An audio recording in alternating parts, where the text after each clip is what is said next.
Então, qual o limite da atuação de um professor de ensino religioso em uma escola pública num estado laico? Caso, por exemplo, do nosso país, do Brasil, né? Um estado laico, aula de ensino religioso, né? A partir da BNCC, depois de 2017, né? A partir também do que propõe a Constituição Federal, a Lei de Diretrizes e Bases da Educação Nacional, até onde pode ir um professor de ensino religioso, o que ele pode e o que ele não pode fazer. Bom, nós já vimos que o que ele não pode fazer se chama proselitismo, ou seja, tentar transformar a sua aula em um movimento, uma oportunidade para fazer adeptos da sua religião. Porém, eu quero alertar aqui de duas coisas que às vezes acabam acontecendo na aula e que a pessoa não se dá conta de que aquilo também está ferindo a lei, né? Está ferindo o que se propõe. Primeiro é a questão da manifestação religiosa. A aula de ensino religioso, ela é o lugar do conhecimento religioso, segundo a BNCC. Né? Inclusive, esse é o objeto principal de estudo, né? É o conhecimento religioso. Então, conhecer as tradições religiosas, a história das religiões, conhecer o mundo religioso, o pensamento religioso, a filosofia da religião, entender como o mundo pensa, inclusive conhecer textos sagrados de diferentes religiões, isso tudo faz parte da aula. O problema, vamos dar um exemplo, você pode falar sobre o que são formas de comunicações com as deidades, com o transcendente, e aí entram orações, por exemplo. Você pode falar de orações, o que são orações, nas diferentes tradições. Você pode, inclusive, estudar orações, pedir que os alunos tragam. Se algum deles quiser fazer uma oração, ele é livre para fazer, apresentar como faz a oração na sua religião. O que não pode é o professor, nesta aula, né, ou em qualquer aula, fazendo uso do seu lugar de cátedra, ele realizar a manifestação religiosa. Ele, então, fazer com que todos rezem, por exemplo, ou fazer com que todos orem. Então, agora nós vamos ter um momento de oração onde todos vão orar junto comigo. Aí está passando do limite. Por quê? O lugar do ensino religioso é o lugar do conhecimento. O aluno é livre para se expressar. O aluno pode dizer, colega, vocês querem orar comigo? Eu vou orar aqui. Beleza. O colega pode dizer, pessoal, eu vou fazer um mantra, vocês querem fazer junto comigo? Beleza. Agora você não deve instituir isso. Você não deve motivar e nem cobrar que os alunos façam esse tipo de coisa. Por quê? Porque a manifestação religiosa, ela é algo individual, é algo de cada indivíduo. E aquela manifestação daquela religião pode ferir o que crê, o que acredita ou o que não acredita um determinado indivíduo ou uma família. Então, como nós temos a liberdade de crença e a liberdade de consciência, você não pode ferir essa liberdade fazendo o aluno participar de um ritual religioso, por exemplo.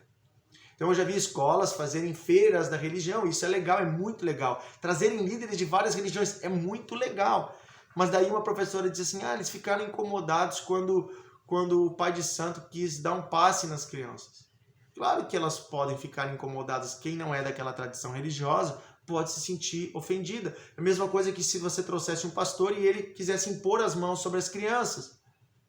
Né? Por quê? Uma coisa é ele falar da sua fé, uma coisa é ele dizer o que ele acredita e ensinar no lugar de conhecimento o que aquela religião acredita, quais são seus símbolos, rituais. Isso é uma coisa e está no lugar de conhecimento. Outra coisa é iniciar um ritual ou fazer algo de manifestação religiosa naquele espaço que é um espaço público e que obriga a todos a participar. Aí você ultrapassou o limite da aula de ensino religioso. Ok? Outra coisa que não deve ser feita. Alguns acham assim, que o proselitismo é apenas tentar convencer o aluno da sua religião.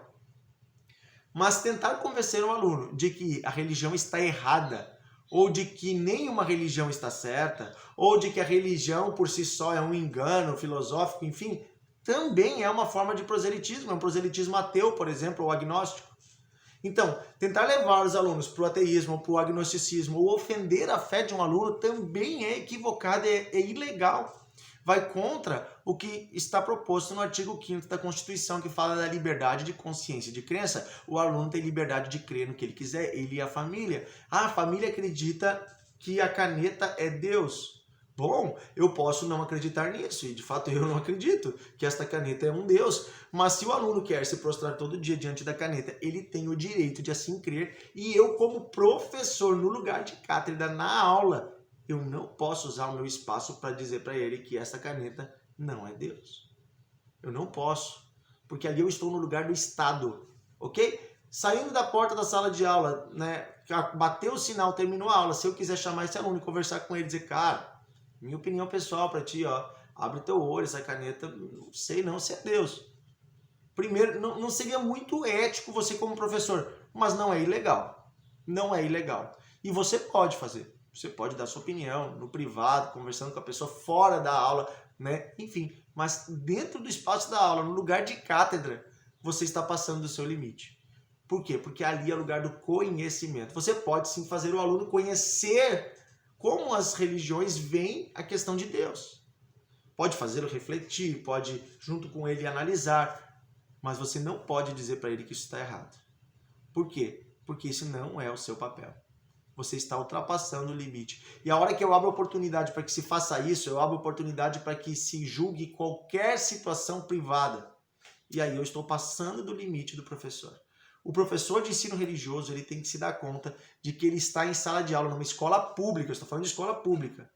Ele está ali como ente estatal, ele está ali como governo, como Estado brasileiro, ele está ali como representante de toda a sociedade, sustentado por pessoas, por impostos de toda a sociedade. Então ele não tem o direito de fazer uso daquele espaço, seria como um roubo. Ele estaria como que usurpando de um lugar, e seria uma forma talvez até de corrupção, porque você recebe um recurso público que é de todos e você usa para um fim individual. É a mesma coisa que o político que pega dinheiro para comprar uma casa, para comprar um carro, pega dinheiro da saúde e desvia. É a mesma coisa, você está usando um recurso da educação, que é o seu salário, para fazer uso privado dele. Um uso privativo, você está usando para um benefício próprio, da sua religião, da sua concepção. Isso tem que ser pensado em todos os casos. A impessoalidade e a imparcialidade são princípios do serviço público. E nós, como professores, em qualquer área, devemos ser imparciais. Devemos ser impessoais, inclusive. A aula não tem que ser a aula do professor X. É aula de história, é aula de ensino religioso, seguindo o que a legislação propõe. Então, a nossa liberdade de cátedra, a nossa autonomia pedagógica, ela tem um limite na responsabilidade legal de cada indivíduo. E você pode ser cobrado se você passar desse limite, ou se você não cumprir os requisitos mínimos do currículo. Porque sim, há um currículo instituído, a Base Nacional Comum Curricular, e os currículos estaduais são currículos instituídos, são lei. Não é assim opcional, eu vou ver se eu vou usar isso aqui que a BNCC fala para o ensino religioso. Não, você tem uma norma. Uma norma, você é professor, você é pago para isso. Daí alguns vão dizer, cara, mas que cara mais... Está sendo incisivo aí? Não, estou sendo incisivo sim, porque nós precisamos ter uma norma. E que bom que temos uma norma e que ela é boa. A BNCC é um ótimo documento. Tem que ser trabalhada.